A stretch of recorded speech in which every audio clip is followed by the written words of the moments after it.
तो क्वेश्चन करते हैं, particle of mass m is attached to one end of massless spring of force constant k, ठीक है, जैसा दे रखा है यहाँ पे, lying on a frictionless horizontal plane, other end of the spring is fixed, है ना, दीवार के साथ में फिक्स किया हुआ स्प्रिंग को.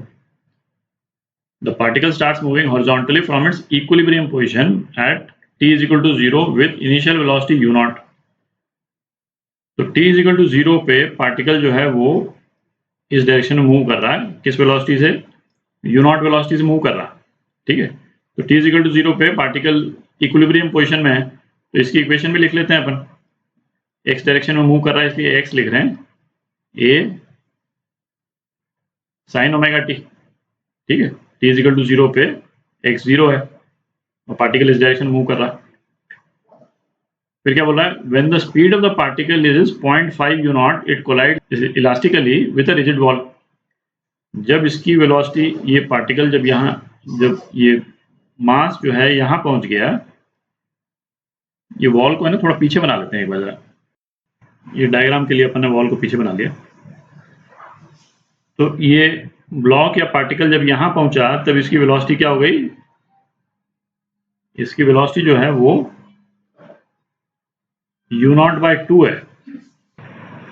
तो अब ये ब्लॉक यहाँ पे पहुंच रहा है तो एक रिजिड वॉल से कोलाइड कर रहा है और कोलिजन जो है वो इलास्टिक है. तो कोई भी बॉडी जो है वो एक रिजिड वॉल के साथ में इलास्टिकली कोलाइड करती है. तो ये तो अपन ने देखा है, इसकी वेलोसिटी जो है वो बिल्कुल रिवर्स हो जाएगी, सेम वेलोसिटी रहेगी और वेलोसिटी रिवर्स हो जाएगी. तो इस ब्लॉक की वेलोसिटी जो है कोलिजन के तुरंत बाद क्या हो जाएगी, सेम वेलोसिटी हो जाएगी u नॉट बाई 2 पर अपोजिट डायरेक्शन में, ठीक है. ये पोजीशन है कोलिजन के तुरंत बाद. अच्छा, उसके बाद में कुछ ऑप्शंस दे रखे हैं, अपने को बताना कौन कौन से करेक्ट हैं, एक एक करके देखते हैं. तो पहला, the speed of the particle when it returns to equilibrium position is u nought. मतलब कोलाइड करने के बाद में ये तो ब्लॉक तो बंधा हुआ है स्प्रिंग के साथ में, तो ये जब वापस लौटेगा, यहाँ पे जब ये ब्लॉक लौटेगा तो ये वाली वेलोसिटी पूछी है, ठीक है. तो अपन ने SHM में पार्टिकल की पोजीशन और उसकी वेलोसिटी को लेकर के जो रिलेशन निकाला था, क्या रिलेशन होता था, v is equal to plus minus omega under root a square minus x square, जहाँ omega angular frequency, a amplitude और x जो है वो पोजीशन है पार्टिकल का. और ये जो यहाँ पे जो प्लस माइनस दिया हुआ है, इसका क्या सिग्निफिकेंस है, तो इसका सिग्निफिकेंस ये हो गया कि यदि सपोज ये पार्टिकल यदि SHM कर रहा है तो किसी भी एक पर्टिकुलर पोजीशन x पे, यदि यहाँ तक इसका एम्पलीट्यूड है टोटल, ये एम्पलीट्यूड x, और इस डिस्टेंस x पे पार्टिकल की वेलोसिटी प्लस माइनस vx कुछ भी हो सकती है. इन द सेंस, यदि पार्टिकल इस तरफ जा रहा है तो वेलोसिटी vx होगी और इस तरफ जा रहा है तो माइनस vx होगी. तो कहने का मतलब ये हुआ कि जाते टाइम जो वेलोसिटी रहेगी पार्टिकल की, जब वो SHM से लौट रहा होगा तो एग्जैक्टली सेम वेलोसिटी होगी पार्टिकल की, ठीक है, डिफरेंट नहीं होगी. उस वाली लोकेशन पे, एक पर्टिकुलर x की लोकेशन पे पार्टिकल की वेलोसिटी का मैग्नीट्यूड सेम ही रहता है, पार्टिकल जिस भी डायरेक्शन में जाए, ठीक है. तो अब हम यहाँ पे देखें, ये इलास्टिक कोलिजन होने से क्या हुआ है, पार्टिकल की वेलोसिटी केवल रिवर्स हो गई है यहाँ पे, ठीक है. तो इसका मतलब ये हुआ कि यदि सपोज ये वॉल होती ही नहीं, तो क्या होता भाई, ये ब्लॉक जो है यहाँ तक जाता, मैक्सिमम एम्पलीट्यूड जो भी है इसका, है ना, और उसके बाद में लौटता, और जब ये ब्लॉक लौटता तो यहाँ पे इस ब्लॉक की क्या वेलोसिटी होती, इस ब्लॉक की वेलोसिटी जो है वो u नॉट बाई 2 ही होती, क्योंकि जब ये ब्लॉक यहाँ पहुंचा था तो इसकी वेलोसिटी u नॉट बाई 2 थी, तो यहाँ पे u नॉट बाई 2 होगी. तो कहने का मतलब इस पोजीशन पे ब्लॉक की वेलोसिटी चेंज नहीं हो रही है इस कोलिजन से, ठीक है. तो ये बिल्कुल उस तरह से बिहेव करेगा जैसे SHM करके लौट रहा हो, ठीक है. तो जब ये ब्लॉक वापस अपनी इक्विलिब्रियम पोजीशन पे आ जाएगा तो इसकी वेलोसिटी क्या हो जाएगी, u नॉट ही हो जाएगी, ठीक है, क्योंकि कोई फर्क तो पड़ नहीं रहा है. इस कोलिजन के होने से इसकी वेलोसिटी यदि चेंज हो गई होती, है ना, u नॉट बाई 2 की जगह सपोज u नॉट बाई 4 हो गई होती या कुछ और दूसरा फिगर हो गया होता, तब ऑब्वियसली ये वेलोसिटी चेंज हो जाती, ठीक है. पर इस वाले केस में नहीं हो रहा है क्योंकि इलास्टिक कोलिजन है. तो इसमें क्या दे रखा है पहले ऑप्शन में, the speed of the particle when it returns to its equilibrium position is u nought. तो ये तो करेक्ट है, ठीक है, ये करेक्ट है। अच्छा, इसके बाद के जो 3 ऑप्शन जो है ना वो टाइम को लेकर के हैं। तो ऐसे करते हैं, एक तो टाइम पीरियड निकाल लेते हैं इस ऑसिलेशन का, और ये ब्लॉक जो है यहाँ से लेकर यहाँ पे जो टकरा रहा है उसमें इसको कितना टाइम लगा वो निकाल लेते हैं, ठीक है। तो उससे फिर अपने ये बाकी 3 ऑप्शंस अपन को देखने में आसानी हो जाएगी। जगह बना लेते हैं थोड़ी। तो एक तो इस ऑसिलेशन का टाइम पीरियड निकाल लेते हैं। तो टाइम पीरियड क्या होगा, टाइम पीरियड का रिलेशन होता था 2π√m/k, ठीक है। और k जो है स्प्रिंग कांस्टेंट दिया हुआ ही है, पार्टिकल का मास जो है m है। तो टाइम पीरियड तो ये हो गया। दूसरा, इस ब्लॉक को यहाँ से यहाँ जाने में जो टाइम लगता है उसको अपन t1 बोल देते हैं, ठीक है। तो ये t1 निकाल लेते हैं अपन। तो इस इक्वेशन को वेलोसिटी फॉर्म में लिखते हैं जरा, v = dx/dt = a omega cos omega t, और t = 0 पे वेलोसिटी क्या है, u नॉट। तो u nought cos omega t। तो वेलोसिटी का ये रिलेशन आ गया। तो वेलोसिटी को u नॉट बाय 2 तक पहुंचने में कितना टाइम लगेगा, वो हो जाएगा आपका u nought by 2 = u nought cos omega t, ठीक है। तो ये कितना हो गया, ओमेगा t जो है cos ओमेगा t 1/2 हो गया। तो ओमेगा t कितना आ गया, π/3, ठीक है। अच्छा, ओमेगा कितना होता है, ओमेगा होता है √k/m, ठीक।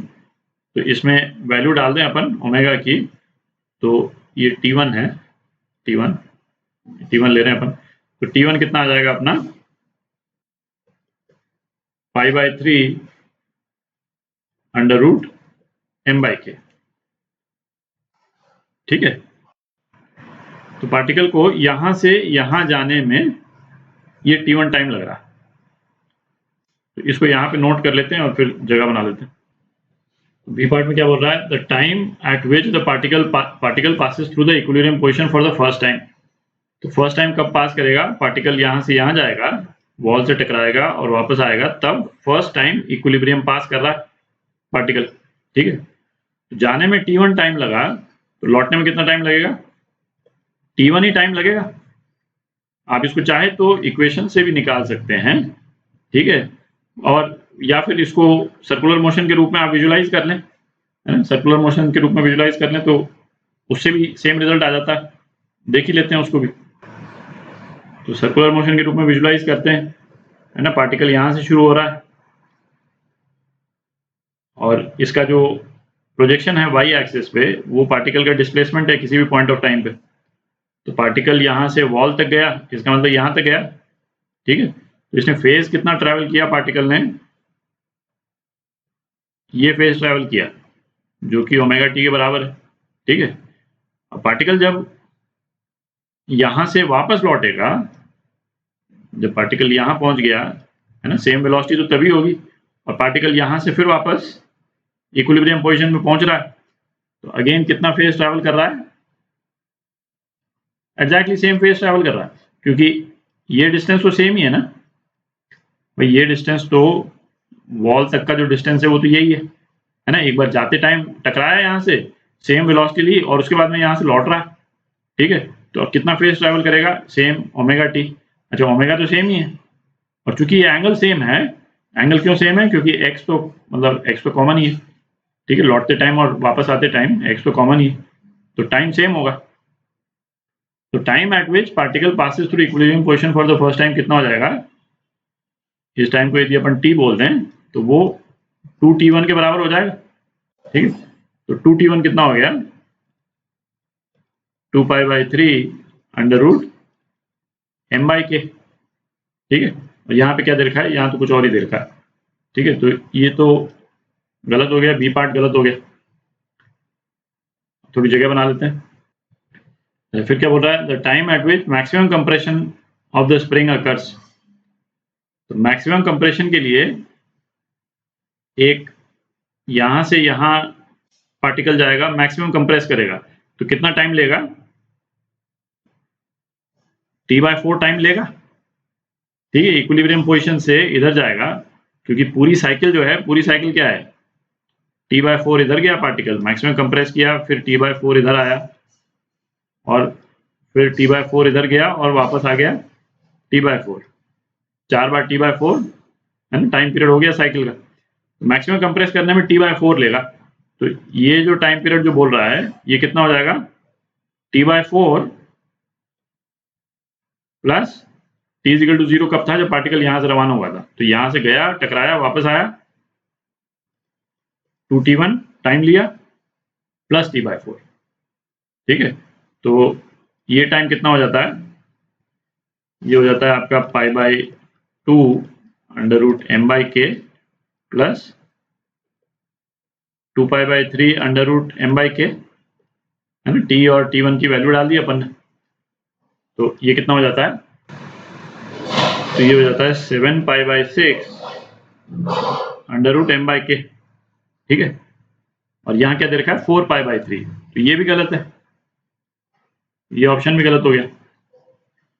लास्ट वाला पार्ट देखते हैं, फिर जगह बना लेते हैं थोड़ी। लास्ट पार्ट के लिए क्या बोल रहा है, the time eight which the particle passes through the equilibrium position for the second time. तो सेकंड टाइम कब पास करेगा, T/4 मैक्सिमम कंप्रेस किया और वापस आ गया, T/4 लगा करके वापस आ गया, तो टाइम कितना हो जाएगा, ये T/4 और T/4 T/2 टाइम उसको यहाँ लगा, और 2T1 तो लग ही चुका है।